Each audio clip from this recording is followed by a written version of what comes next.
जय श्री दोस्तों, स्वागत है आपका अपने YouTube चैनल संस्कृत धारा में। और मैं हूं आपका अपना MD शास्त्री।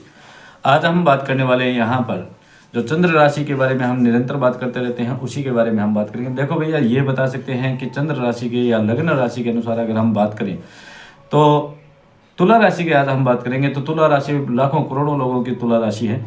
ये नहीं कह सकते कि सब पर लागू होता है, लेकिन बहुत सारे लोगों पर लागू होता है, क्योंकि ग्रह गोचर जो होता है उसका दृष्टिकोण हमेशा हमारे समय अनुसार पड़ता ही पड़ता है।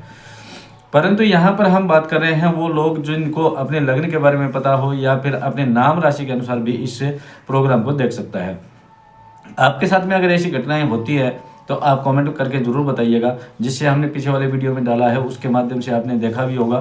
तो आज यहाँ पर हम बात करने वाले हैं तुला राशि की। और तुला राशि के अंदर 2024 के जो अंतिम महीना जो चल रहा है, दिसंबर का मंथ जो चल रहा है, उसकी हम बात करेंगे यहाँ पर। और उसके अंदर ये देखने को मिलेगा कि हमारे 2024 का जो अंतिम मंथ है, अंतिम महीना है, वो कैसा निकलने वाला है, किस प्रकार का जाने वाला है, इन सभी बातों के ऊपर हम बात करेंगे। तो कहते हैं कि बिना समय गंवाए हमारे वीडियो को स्टार्ट करते हैं। कि पिछले समय में आपने पीछे जो समय आपने देखा होगा, 2-3 महीने 5-6 महीने जो देखा होगा, उसके अंदर भागादौड़ बहुत रही होगी, जिसके कारण से हो सकता है थकावट भी ज़्यादा आपको महसूस हुई होगी। स्वास्थ्य को लेकर के मानसिक समस्याएं भी आपकी बहुत ठीक नहीं रही होती, बहुत ज़्यादा ठीक नहीं कह सकते हैं, लेकिन ठीक थी। और यहाँ पर कह सकते हैं कि जो घर में सुख और शांति जो थी, उसके अंदर थोड़ी कमियां आपने देखने को मिली होगी आपको। क्योंकि यहाँ पर हम जैसे भी देख रहे हैं कि पहले शुक्र भगवान जो है वो तृतीयश थे, और शुक्र भगवान जब भी तृतीयश होते हैं ना, तो वो भागादौड़ी इत्यादि करवाते ही है। तो ज़्यादा भागादौड़ी करने में स्वास्थ्य के अंदर भी थोड़ी दिक्कत आ सकती है।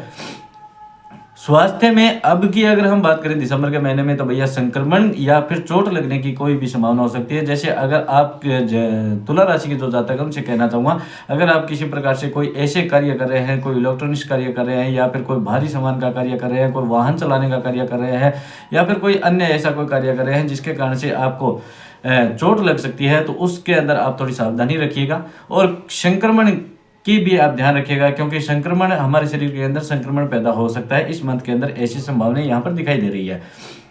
फिर बात कर लेते हैं हम, क्योंकि यहाँ पर मंगल के ऊपर भी दृष्टि पड़ रही है। मंगल की दृष्टि जैसे ही पड़ेगी तो उसके कारण से क्या होता है, हमारे शरीर के अंदर संक्रमण या एलर्जी इत्यादि, जिसे कह सकते हैं हम इन्फेक्शन कह सकते हैं, ऐसी समस्याएं पैदा हो सकती है।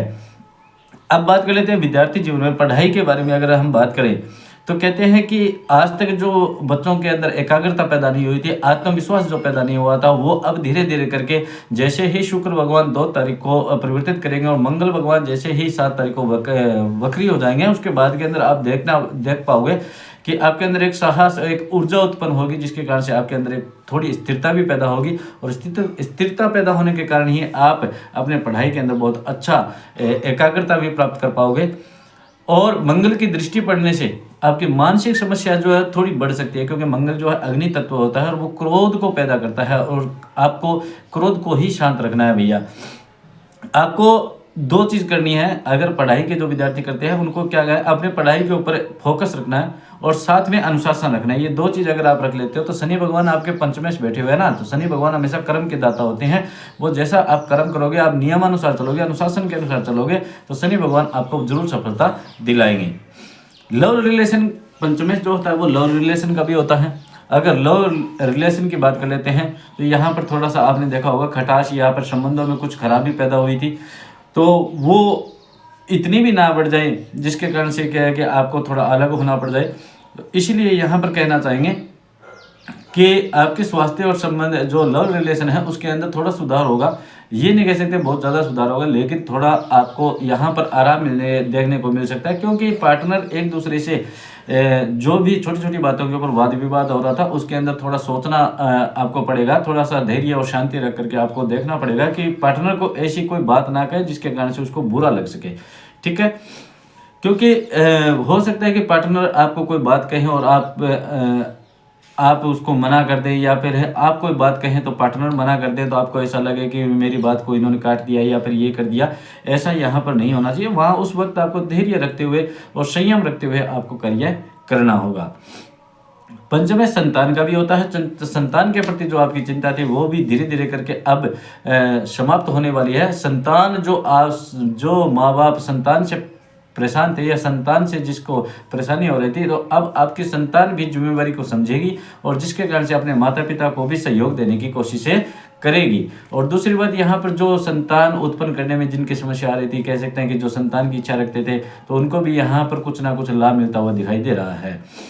फिर यहाँ पर हम बात कर सकते हैं दाम्पत्य जीवन की। तो दाम्पत्य जीवन में देखो भैया, यहाँ पर संघर्ष ही पीछे दिखाई दे रहा था, असहमतियाँ दिखाई दे रही थी, विचार विमर्श के अंदर वाद विवाद दिखा रहा था, छोटी छोटी बातों के ऊपर वाद विवाद हो रहा था, संबंधों के अंदर सुधार नहीं हो पा रहा था। तो अब थोड़ा सा सुधार होने की यहाँ पर संभावनाएं हो रही है, लेकिन थोड़ा थोड़ा आपको भी ध्यान रखना होगा कि कभी भी अपने पार्टनर को ऐसी कोई बात ना कहे जिसके कारण से वो उसको परेशानी हो या फिर उसको क्रोध आता हो या फिर वो किसी भी प्रकार से आपकी बात को टाल दे, क्योंकि उसके कारण से, टालने के कारण से आपको क्रोध पैदा होगा। क्रोध के अंदर हमेशा ही नुकसान होता है, कभी फायदा नहीं होता है।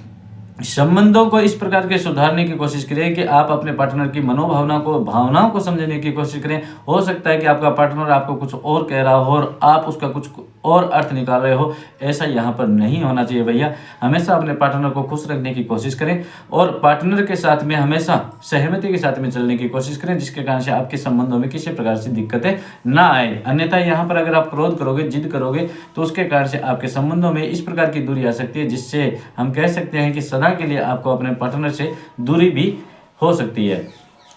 फिर अगर हम बात कर लेते हैं कि भाग्येश की, तो भाग्येश बुध भगवान जो है भाग्येश है आपका, और वो यहाँ पर बैठे हुए हैं द्वितीय भाव में, यानी द्वितीय भाव के अंदर विराजमान है। तो आपका भाग्य बहुत ज़्यादा साथ देगा। आज तक जिस व्यक्ति जो ये कह रहे हो कि हम मेहनत बहुत करते हैं परंतु हमारा भाग्य साथ नहीं दे रहा, तो भैया अब याद रख लेना, आपका भाग्य बहुत मजबूत है, बहुत अच्छा है, बहुत साथ देगा आपका भाग्य। और भाग्य जब अच्छा होता है ना, तो सब चीज़ अच्छी होने लग जाती है। आपको वाणी और धन के माध्यम से बहुत अच्छा लाभ मिलने वाला है। आप वाणी के माध्यम से भी स्रोत यानी धन कमा सकते हैं। जिसका भी ऐसा कार्य हो जो वाणी के माध्यम से धन कि इनकम सोर्स होती हो, तो उसके लिए तो बहुत ही गजब का कार्य है ये। और यहाँ पर यह भी देखा जाता है कि आपके कर्म क्षेत्र के अंदर अगर हम देखें जैसे, तो 16 दिसंबर के बाद में भाग्य जो है आपका स्थिरता पकड़ रहा है। और अगर आपको कोई विशेष कार्य करना है जो आप आज तक करना चाहते थे लेकिन नहीं कर पाए, तो वो 16 दिसंबर के बाद के अंदर आप अपने पार्टनर से किसी भी प्रकार से या परिवार के साथ आपको जब भी अवसर मिले तो आप अपनी बात रख सकते हैं, परंतु उसको धैर्य और संयम के साथ में रखने की बहुत जरूरी है। उसके अंदर आपको मैं बता देता हूँ, 16 दिसंबर के बाद के अंदर आपको धन लाभ भी हो सकता है और परिवार से समर्थन भी आपको मिल सकता है। यानी आप किसी भी प्रकार से धन भी कमाने के में समर्थ हो सकते हैं और परिवार से भी आपको समर्थन मिलेगा। लेकिन समर्थन लेने से पहले आपको वाणी और तथा अपने क्रोध के ऊपर आपको कंट्रोल रखना आपकी जिम्मेदारी होगी, ठीक है। या यहाँ पर आप जो आज तक निर्णय भी नहीं ले पा रहे थे, जिसको अपने खुद पर आत्मविश्वास नहीं था, विश्वास नहीं था कि ये कार्य हम कर सकते हैं, नहीं कर सकते हैं, इस प्रकार की भी समस्या चल रही थी, तो यहाँ पर मंगल भगवान जो है ना, वो आपके कर्म भाव में बैठे हुए हैं और वहाँ बैठ करके जैसे ही वक्री होंगे तो वक्री होकर के वो आपको आत्मविश्वास जरूर पैदा करवाएंगे, आपके अंदर एक ऊर्जा पैदा करवाएंगे, जिसके कारण से जो कार्य आज तक आप किसी के सहयोग से करवा पा रहे थे वह कार्य आप स्वयं भी कर पाएंगे, ठीक है। यहाँ पर वैसे लाभ बहुत अच्छा मिल रहा है आपको, अच्छा ही अच्छा लाभ मिल रहा है, लाभ बहुत अच्छा मिलेगा। नौकरी के क्षेत्र में अगर हम बात करें तो भैया चंद्र जो होते हैं, चंद्र भगवान जो है वो 2.25 दिन के अंदर अपने परिवर्तन कर लेते हैं, लेकिन फिर भी यहाँ पर चंद्र का प्रभाव है, इसलिए आपका मन स्थिर नहीं रह पाता है। और अगर आपके साथ में कोई प्रेम से बोल ले तो आप उसके लिए सब कुछ कर सकते हो, लेकिन अगर आपसे प्रेम से ना बोले तो आप कहीं नौकरी कर रहे हो तो आप नौकरी भी छोड़ने की कोशिश कर देते हो। ऐसा यहाँ पर नहीं होना चाहिए, आपको संयम रखना होगा, धैर्य रखना होगा। मंगल भगवान के कारण आपके कर्म क्षेत्र के ऊपर प्रभाव भी पड़ेगा, जिसके कारण से आपको ऊर्जा भी बढ़ेगी, आपकी साहस भी बढ़ेगी, आपकी हिम्मत भी बढ़ेगी। और अगर आपने अपने वाणी की कटुता पर और तथा अपनी क्रोध के ऊपर अगर आपने संयम रख लिया तो आप इस महीने में बहुत अच्छा आप लाभ भी उठा सकते हैं और आपको कार्य क्षेत्र के अंदर भी बहुत लाभ मिल सकता है। व्यापार क्षेत्र की अगर हम बात करें तो यहाँ पर बहुत अच्छा लाभ दिखाई दे रहा है कि जो आज तक आपने देखा होगा कि मेहनत की परंतु उसका लाभ नहीं मिल पा रहा था, तो अब व्यापारिक क्षेत्र के अंदर भी यहाँ पर कुछ ना कुछ लाभ मिलता हुआ दिखाई दे रहा है। वैसे कह सकते हैं कि जो तुला राशि है वो इस मंथ के अंदर दाम्पत्य जीवन के अंदर थोड़ा सा टेंशन दिखाई दे सकता है, मानसिक तनाव दिखाई दे सकता है। स्वास्थ्य के प्रति भी आपको थोड़ा ध्यान रखना होगा, जैसे बताया गया चोट इत्यादि के बारे में। उसके अलावा आपका भाग्य बहुत अच्छा है, आपको धन के क्षेत्र के अंदर कोई भी परेशानी नहीं उठानी पड़ सकती और आपको परिवार से भी समर्थन मिल सकता है, परंतु आपको अपने क्रोध पर बहुत ज़्यादा संयम रखना होगा।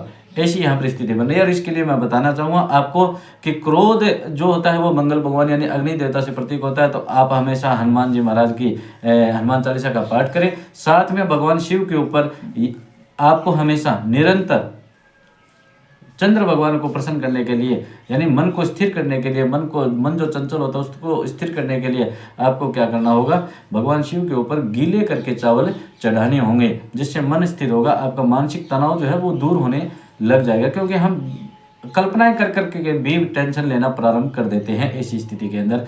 और दाम्पत्य जीवन को सुधारने के लिए भैया आपको मैं बता देता हूँ, शालिग्राम भगवान है उनकी हम पूजा करें। और साथ में ये जो हम बात कर रहे हैं ये कर रहे हैं चंद्र कुंडली के बारे में। अगर आपको सटीकता से जानकारी चाहिए तो आप अपनी डेट ऑफ बर्थ जो है आपको स्क्रीन पर जो व्हाट्सअप नंबर दिखाई दे रहे हैं भैया उसी के ऊपर डाला करें।